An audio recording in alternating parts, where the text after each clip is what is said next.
Today, we're talking about the crucial role of online reputation management and its impact on small businesses. I'm just going to post things when I feel like it or as needed. I would encourage people to publish content on a regular basis. So that's really the first step. Listeners, remember that your online image is powerful, so building a positive presence can open doors and build trust.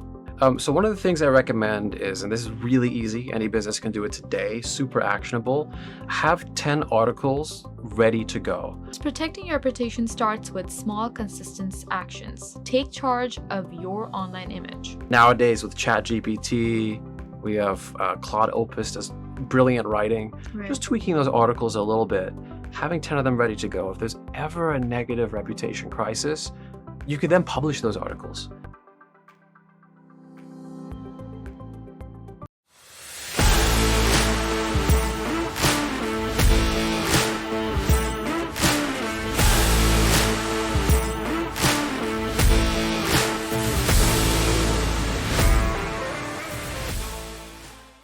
Hi everyone, this is Maheen and welcome to the CanadianSME Small Business Podcast. Today we're talking about the crucial role of online reputation management and its impact on small businesses. Joining us is Nader Nadernejad, the CEO of Nadernejad Media Inc., who has over 11 years of expertise in digital marketing and PR. With experience working alongside brands like Canadian Tire and TD Bank, Nader is dedicated to helping businesses build positive digital footprints. Today, he's here to share insights on managing digital reputation, handling online feedback, and navigating the evolving digital landscape. Nader, welcome to the show. How are you today?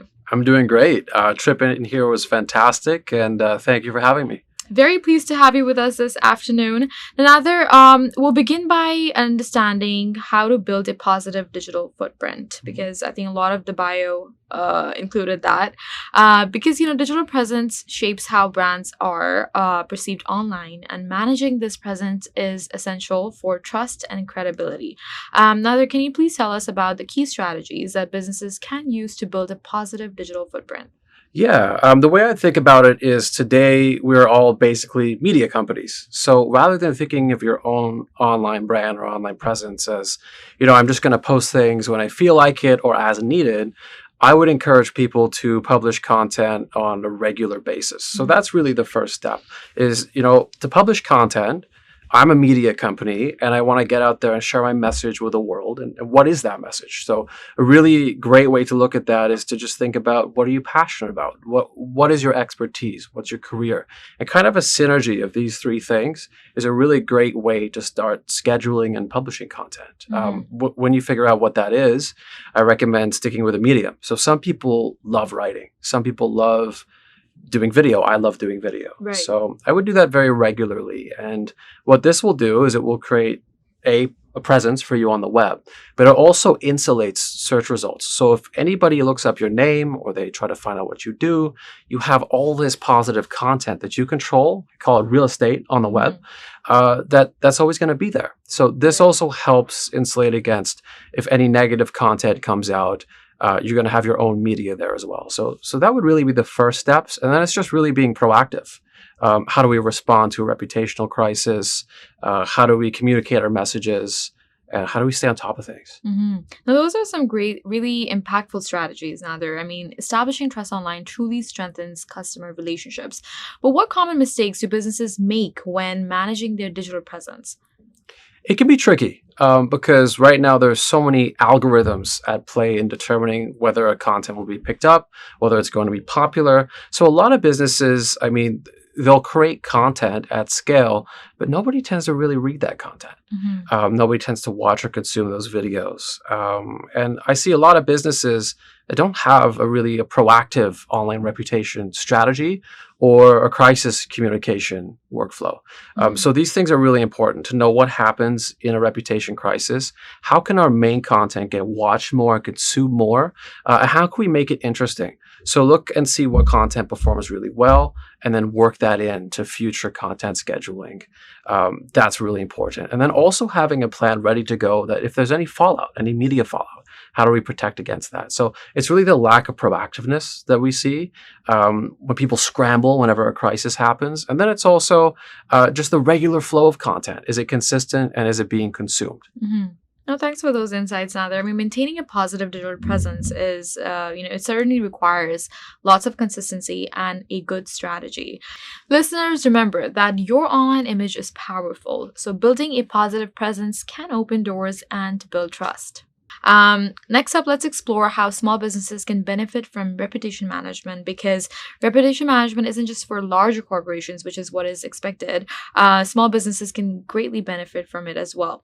Nader, how can small businesses implement effective reputation management strategies, especially on a very limited or tight budget? Yeah, it's really time. I mean, and they say time is money, but if you do put the time into it and slowly, you can build a really solid strategy, and it's really exciting. So one of the things I recommend is, and this is really easy, any business can do it today, super actionable. Have 10 articles ready to go, and I call these evergreen articles. And so this could be a third person sort of written article about your business that has your business in the headline and the body of the article. And usually it's a news story, or it's a press release, or maybe it's actionable, insightful. It gives us information. So what we would have in that article is, for example, my business, Nadernejad Media Incorporation, or Nadernejad Media Incorporated, helps people fix online reputations. So that could be one article. And nowadays with ChatGPT, we have Claude Opus as brilliant writing, just tweaking those articles a little bit, having 10 of them ready to go. If there's ever a negative reputation crisis, you could then publish those articles. And I think a lot of businesses don't realize that if we have really great content and we publish it, that content can hit the news cycle and wash out any negative media from the press. What I mean by that is an informative article on Google. Google loves trustworthy informational content. Once published, is going to rank, and it's going to rank there for a long time. There's one acronym that we were taught in journalism school. It's called SINFUL. And when you're writing a story about your business, you want it to be significant, interesting, and new. And that's really what we're trying to drive in newsworthy storytelling. Oh, this is great. I mean, practical and budget-friendly tips like these can make reputation management accessible to all. But could you share an example of a small business success story where online reputation management made a notable impact? Yeah, absolutely. So we're working with a streaming service right now, and they were a former competitor to, I know you said small business, but it's just sort of in the realm of small business because they have a lot of different initiatives that they're doing that are growing. And one thing that we did is there was a negative documentary that was going to be published. And we knew about it. It was going to hit the press in Australia. And, we were in this situation where we said, okay, we know this is going to happen. We have some time ahead of this happening. How do we tell this brand story in a newsworthy way and in an exciting way? So we said, okay, what are the new initiatives that are coming out? And this is a really great way to start. We said, okay, this company is gaining access to over 600,000 Korean songs, K-pop songs. Huge initiative. Let's make a video. One of their subsidiaries is doing live performance entertainment, hosting some of the biggest talents in the world. We said, let's get some of them on video. Let's interview them. Let's get spokespeople. So we source spokespeople from all around the world. And this sounds like it would be very expensive, but it's as easy as going to a site like Fiverr. You can hire people from all around the world for under $100 Canadian. And then you can take this content. You can then, upscale the content, use some B-roll, make the videos beautiful, write around them, and prepare those pieces. Now, when this hit the press, of course, it was in the news carousel. It was on the first page of Google. What we did was we then took those pieces and we sent a press release out. And press releases are great because for our audience and for those members that don't know, press releases are essentially a short 300 to 500 word article that's going to communicate something newsworthy about our own brand. And so we communicated those developments. There's a new Korean initiative. This company is growing. It's doing well. And those press releases bank off of hundreds of different platforms like Fox News, EIN Presswire is a good example.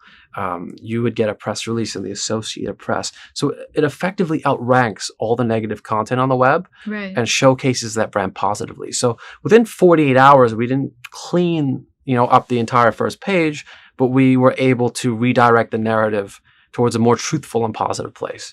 And so that's one example that was a bit of a success story, but we continue to build on that every day. And that's what I recommend. It's really a long haul effort, but it pays off. Oh, that's a great example, and thank you for making reputation management approachable for small businesses.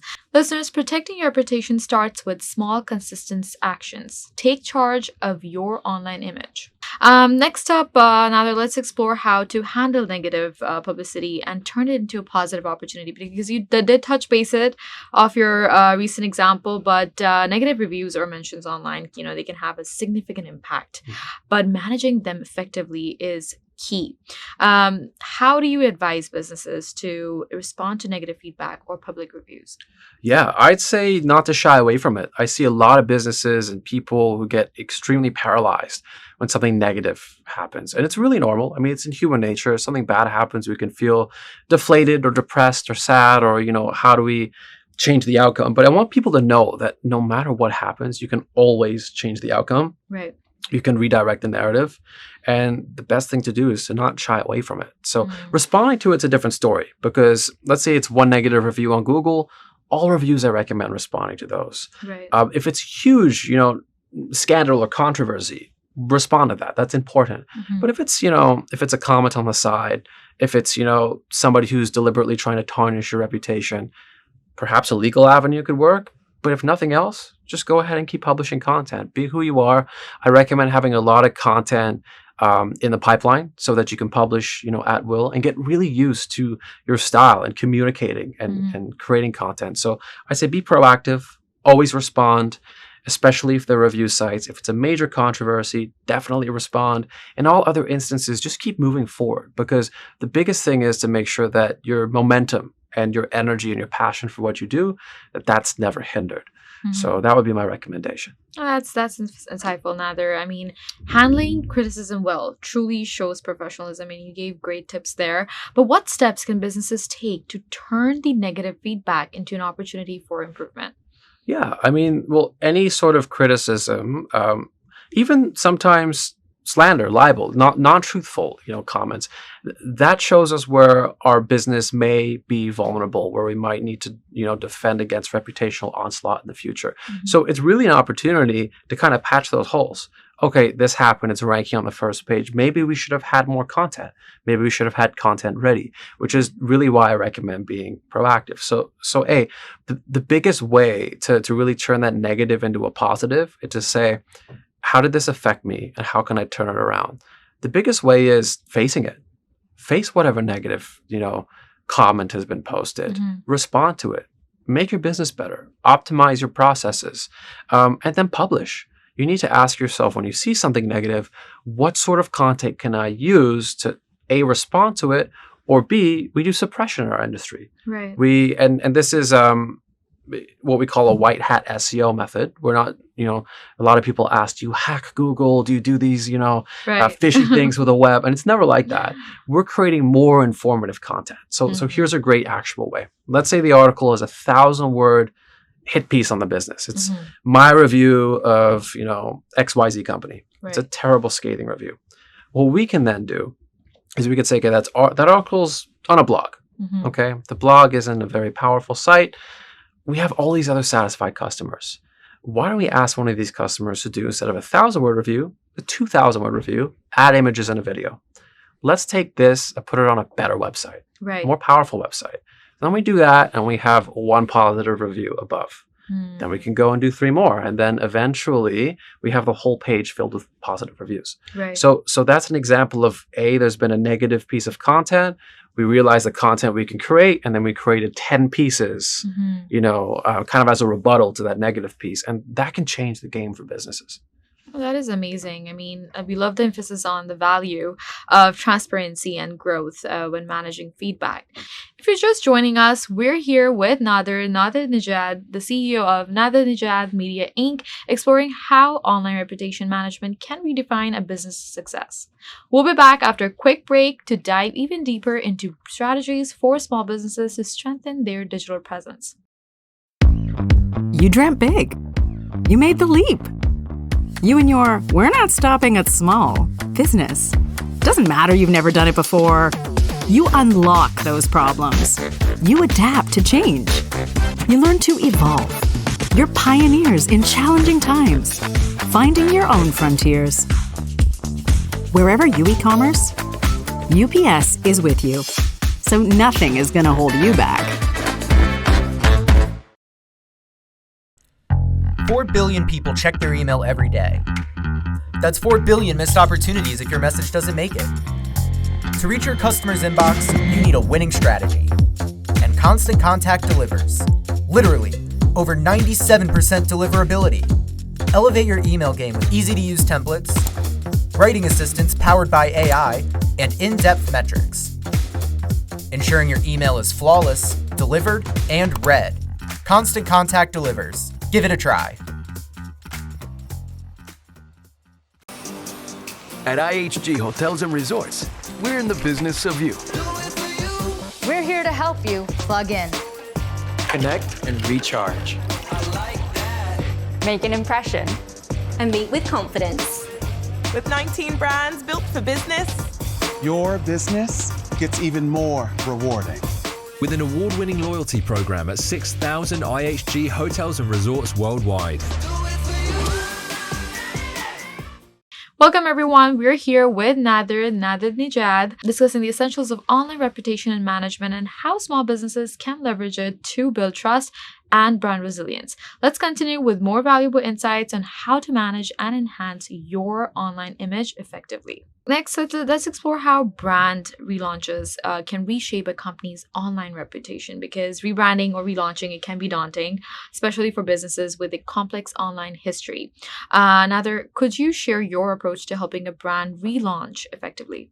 That's a phenomenal question, because that's probably my favorite thing to do. Is for several years we were working with individuals who had negative reputation crises. And very recently, brands have been coming to us looking to relaunch. Brands who previously tried to get listed or IPO, who didn't, who had run out of money. There were different situations that we ran into. And what we recommend is, what we ask is, what was the core vision of the brand? What's the story? So think of it like a documentary, because it's really the storytelling and the transparency that's going to get people behind the brand and actually owning up to whatever negative things happen, because progress isn't a straight line. It's very much a squiggly line. You know, sometimes it's a good day, sometimes it's a bad day. Sometimes businesses don't operate for a couple of years, or they get put into administration and then they go back to business. So in relaunching a brand, I'd recommend a few things. Get your story straight. What was the vision? Why was it special? Who are the main key players around that brand? And then how can we document it? Starting today, how do we document what's going right? How do we document how we're working not only to build this business and to do important things like corporate social responsibility and take care of our communities, but how are we returning value to shareholders? How do we document that? A really truthful and honest way, but also in an engaging way. I love to do it through video, because video is super engaging. Tons of graphics that we add to the videos, and there's a skill that you can get, because there's a skill that you can acquire, and it's learning how to create content almost out of thin air. And this is not something everybody could do, but I recommend organizations that have perhaps a creative person or a driven person or a visionary on their team to ask them to ideate. How can we present everything that's going on today in a positive light? So I mentioned the new brand initiatives. We created videos about that. We created custom graphics. We created those press releases. Another great one is to guest post on other people's websites. And you can actually, even an interview like today, this is something that could potentially rank on the web. So accepting those things and really getting out there. Can we write some of these articles and hire somebody to guest post it? And then just showcasing that very actively and very prolifically as you continue to really do the right thing. Because at the end of the day, you have to follow through. No, it's inspiring to see how a strategic relaunch can help a brand find renewed success. Nader, what role does storytelling play in a successful brand relaunch? Storytelling is everything. And I mentioned fancy visuals and, we have positive articles, but it's really the story that's going to drive people, which is why being truthful and transparent is important. Because if you showcase struggle, if you say, okay, hey, we tried to do the right thing, it didn't work out, this happened, but here's what we're doing. People identify with that struggle. They see the honesty, they see the humanity. And so finding a way to communicate that is really going to help drive that storytelling. And I would say, to answer your question, storytelling is everything. Right. When people do business with you, they want to relate to you, they want to feel like you understand them and you care, but they also want to identify with your story. If they feel like your business's values, what you stand for, and even sometimes just attributes like grit, determination, dogged pursuit of, your vision, all those things inspire people. And so it's in the storytelling that we communicate that message, and we really capture not just people's attention, but their hearts. No, you're right. A compelling brand story certainly sets the stage for positive engagement. Listeners, remember that every brand has a story. So craft yours with purpose and share it with the world. Now that let's explore how upcoming digital trends will shape the future of reputation management. Because with digital trends evolving constantly, it's essential to stay updated on reputation management strategies. What trends do you see shaping the future of online reputation management? This one's really cool, and it's really scary as well, because one of the trends, of course, is AI. Everybody's talking about AI and generative AI. So a lot of the trends we're seeing on different fronts on the actual video is now you can clone yourself. You can do it really realistically too. I tried this the other day, and I had YouTube. For those of you that you have a YouTube channel, because it's all published on YouTube, you can see your last 10 uploads, and it will tell you in the analytics which of the last 10 uploads were the most popular. So usually within an hour, you can go back and say, oh, this video was 6 out of 10. Maybe I should improve it. I did an AI video the other day, a YouTube short, clone myself, put it up there on the internet. It performed the best, better than the in-person videos. And so I said, what am I doing here? I might as well just replace myself with the AI. So that's one thing. And that's just the generative AI, the power of video, which is getting better every day. But there are other trends that people, don't talk about as often that I do see in reputation management. One of them is PIM Eyes. If you've heard of PIM Eyes, facial recognition software is going to become way more popular because it's being used right now. Anybody right now could try the PIM Eyes tool if it's still open source. Take a picture of your face and publish it. Upload it, and then you'll see within minutes, it's going to show you all the different places your face is on the internet. So I can see HR using this. I can see, employers using this. I can see people even going on dates and using this. So it's in that way, it's kind of scary. One thing I do think is definitely going to happen is voice recognition AI as well. So we can clip the audio from this podcast, and this is just a prediction, and we can do a search to find any other audio files on the web. And I do believe that these tools will be able to pull those audio transcripts from YouTube, from Spotify, Apple Podcast, Deezer, everything. And so that's another thing. So with all these trends, and then we have the metaverse. Who knows what's going to happen in that? I would say proactively publishing content, really getting on top of it, and then having that content ready to go at all times. And also doing those searches, searching for yourself on the web, setting up Google brand alerts for your name. With all this technology evolving, I'm pretty sure brand monitoring and brand monitoring tools are also going to become a lot more complex and advanced. So this is an industry we can see that's going to be here forever. It's never going to go away, which is why I've committed for over 10 years to just doing reputation management. It's going to get really cool. No, it's really exciting to see where the future is heading, and especially with such great technology and public perception. Nader, how can small businesses prepare for these emerging trends to stay competitive? Yeah, I'd say, well, the biggest thing is to get on top of your online reputation. Right now, think about all the different keywords somebody might use before they do business with you. And I don't quite remember the stat, but it's well over 50% of consumers who are going to do a Google search or at least research on a brand before doing any sort of business. Even before we buy a product, we look at reviews. So thinking about this reverse engineering, we call it reverse SEO. What are people going to search for? Maybe my brand and reviews. Maybe they're going to search for my brand name and an unboxing video. And then how can we create the content with those keywords so when people search for it, our content, the content that we want them to see, is going to appear. So that's a really great way to do it. So it starts with figuring out what that is, then creating that content, publishing it proactively, and also keeping some on reserve in the pipeline in case it's ever needed. Right. So thank you for the forward-thinking insights, Nader. I mean, adapting to trends can really set small businesses up for continued success. But before we close, what is that one piece of advice that you'd like to share to our small businesses or small business owners who are looking to enhance their online reputation effectively? Yeah, absolutely. I'll look at the camera for this just to address the audience. I want everybody out there to know that you have what it takes to shape your own reputation.